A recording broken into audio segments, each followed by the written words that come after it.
Hello, I'm Brian McKeon, creator of the Predatory Lender. Now, the World Economic Forum has asked me to submit a video for them, asking these questions. And they asked it to only be 2 minutes long. Now, this is quite a bit shorter than my usual videos. Now, what I normally do is get 20 to 30 minutes of raw footage and edit it down to one 10-minute video. So between now and the time of the conference, I'll be editing this raw footage down for the World Economic Forum. This is Jarvon from the Predatory Lending Network talking to you. Now we're getting ready for the World Economic Forum. Now we're talking to people about how to grow global growth through sustainability. And one of the questions that we have is how do we increase manage our resources more efficiently? Now we're here with a famed billionaire, Bruce Wayne, also known as Batman, talking about how to manage our resources more efficiently. Now Batman, how are you managing your businesses and stuff more efficiently? We're going more green with everything, more solar powered, and more or less we're cutting out all the things that we actually don't need. I mean, you know, not the things that you want, but the things that the company needs. So, what kind of things would you not be needing? Well, of course, you're always going to need light and heat, but I mean, it's the way you do it. It's the way you can, redo your lighting, redo the heating in it, make it more solar efficient, more green efficient. And yeah, it's just, and that's pretty much what we do. Solar power, the sun's always going to be there. That's one thing that's really, understated is solar power. Now, energy efficiency is something that the people on this planet wanted to know about. Now, how can people on this planet increase energy efficiency? Like I say, you're back to solar power. Solar power is really good. The sun will always be there. It's kind of harder in Washington since they never hardly ever see the sun. But yeah, and it's just the way. Wind power, wind generators. There's all kinds of ways you can. Even going down to the energy efficient bulbs, you can increase your power that way. Now we did a story a while back on energy efficiency, and the big oil companies weren't really letting that go through. They're blocking a lot of that. How do you feel? Does that really stand a chance, all this clean energy, because big oil and big companies that already existing are trying to push it down? Well, for the big oil companies, all I got to say to you, how much? How much money is enough? I mean, really, what y'all doing is they're price gouging. It's just multi-billion dollar, and of course they're not going to let it go because they would be losing millions, if they did. I mean, but one question: how much money is enough, folks? Come on. And one other question that they have or concern on this planet is carbon emissions and pollution. Now, what can be done on this planet to lower our carbon emissions and pollutions? Man, see, if it was up to me, I'd get rid of all the cars, man. I'm sorry. I'd hate to put a lot of people out of business. Maybe we should start going into making the cars, just all electric. You know what I'm saying? And get rid of the carbon cars. Start, riding bicycles. There's a lot of ways, but yeah, the car itself is that's the one thing, because we got billions of cars now on the planet, and they're all running at the same time. I'm telling you, I just get rid of the carbon monoxide of cars. That's it. Go to energy efficient. Now, if we went to electric cars, how would we get the energy for that? Well, see, now you're back to wind generators. You can do wind generators to plug one wind generator in your front yard will generate your car for the night. And once we eliminate these cars and stuff, infrastructure for these new vehicles that we'll be putting up, what can we do to build global or interplanetary infrastructure? For global? Wow, see, now that takes a lot.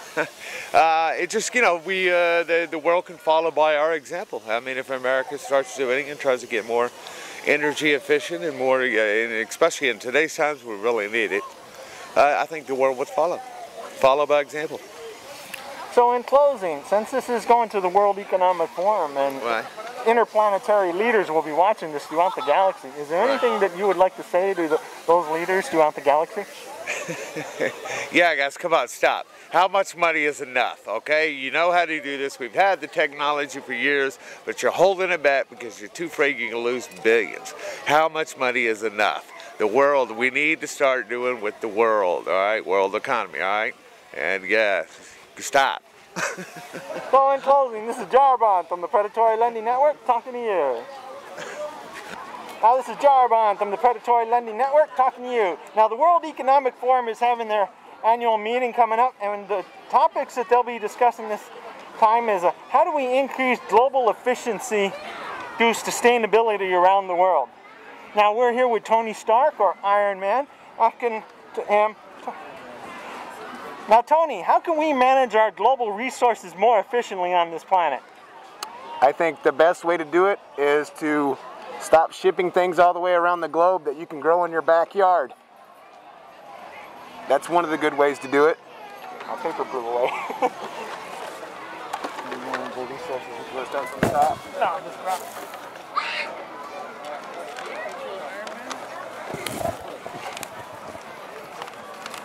All right, and we're back with the predatory lender. Now, Tony, the other thing that we would like to know is how can we increase energy efficiency throughout the planet? We notice you have quite some interesting power sources that you've developed. How can we increase energy efficiency on this planet? Energy efficiency is basically, you know, being a conservative in the actual literal sense. And I'm not talking about conservative or liberal. I'm talking about conserving your energy. Spending stuff where it's spent wisely. Growing stuff in your own backyard, you know.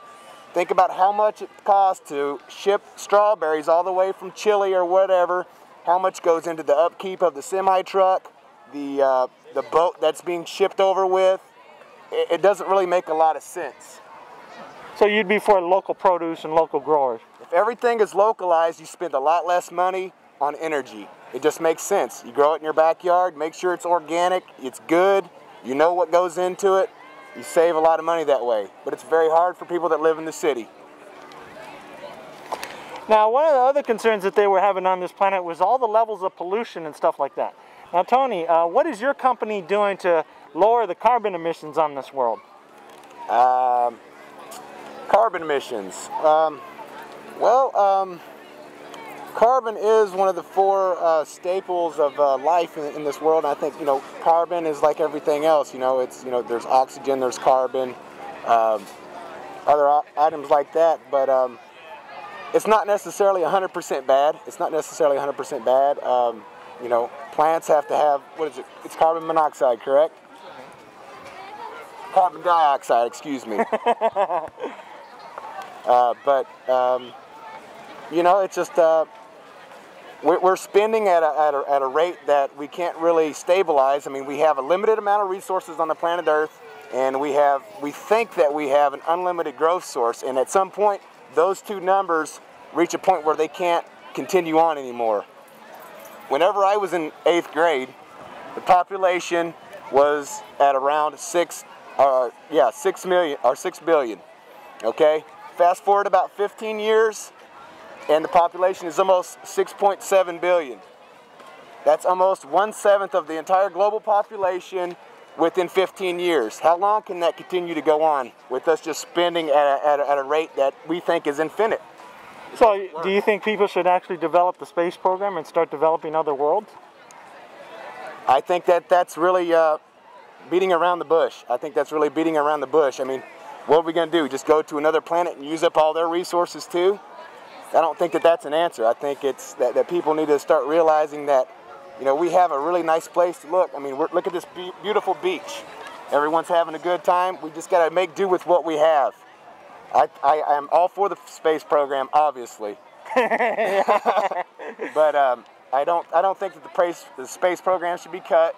I just think that we need to get back to what it means to being a human and growing things in our own backyards, meeting with our families, meeting with our local community, and getting out and enjoying the daylight instead of being behind a computer all day. I know I'm a bad one to talk. Okay. Now, Tony, one of the other concerns that people have is once we go to alternative energy automobiles and stuff like that, that we'll have to build an infrastructure for these new vehicles and new technologies. How can we rebuild the global infrastructure and make it more efficient? Well, it's a very difficult thing because I come from a different place. I think that, you know, that we've had the technology to basically run on a society that's just basically like my suit, that doesn't have to have any upkeep. It doesn't have to consume actual resources. I mean, it's resources on a you know, molecular level, but I think that we've been able to function on basically an energy-free society for over 75 years. That's my own personal belief. Started back with people like Nikola Tesla, you know, and all of his projects and stuff that were kind of, you know, back in the 70s, I don't know if you remembered, but there was a carburetor that came out that allowed us to function on a 70 miles per gallon. And where's that today? Electricity is not a power source. A lot of people don't understand that. That has to be generated. That has to be put into a place where it's stored in a battery. That has to come from some actual work being done, whether it's solar power, whether it's wind power, whether it's generated from a dam. Electricity is not an actual energy source, unless, I mean, you were able to actually harness it from lightning bolts. But as we know, that's not very effective. You can't say where it's going to strike. So in closing, since this is going to the World Economic Forum and interplanetary leaders throughout the galaxy be watching this, is there anything that you would like to say to those interplanetary leaders? Guys, take it easy on us. We're still very infantile in our stage, and we're just starting to learn. But don't punish us for what our leaders have done. Thank you. So in closing, this is Jarbon from the Predatory Lending Network talking to you. I have provided you world peace.